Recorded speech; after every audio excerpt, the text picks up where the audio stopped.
আসসালামু আলাইকুম।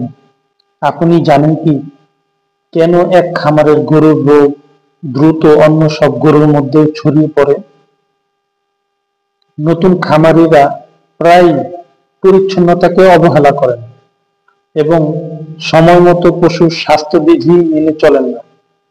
এর ফলে কোনো একটি গরুর রোগ হলে তা খুব দ্রুত পুরো খামারে ছড়িয়ে পড়ে, যার ফলস্বরূপ চিকিৎসার জন্য বিপুল খরচ হয় বা অনেক সময় গরু মারাও যায়।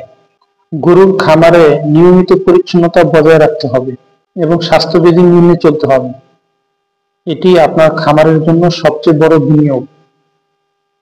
পরিচ্ছন্নতা শুধু গরুকে সুন্দর দেখানোর জন্য নয়, এটি আপনার লাভের জন্যও অপরিহার্য।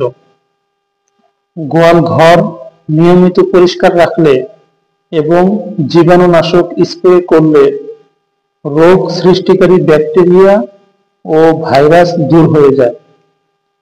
গরুর মধ্যে কোনো রোগ ছড়িয়ে পড়া ঠেকানো গেলে চিকিৎসার পেছনে আপনার বড় অঙ্কের খরচ হবে না এবং গরু মারা যাওয়ার ঝুঁকিও থাকবে না। সুস্থ ও রোগমুক্ত গরুর দুধের উৎপাদন ক্ষমতা বেশি থাকে এবং মাংসের জন্য গরু দ্রুত ওজন বাড়ায়। মনে রাখবেন, গরুর স্বাস্থ্যই আপনার খামারের প্রকৃত সম্পদ।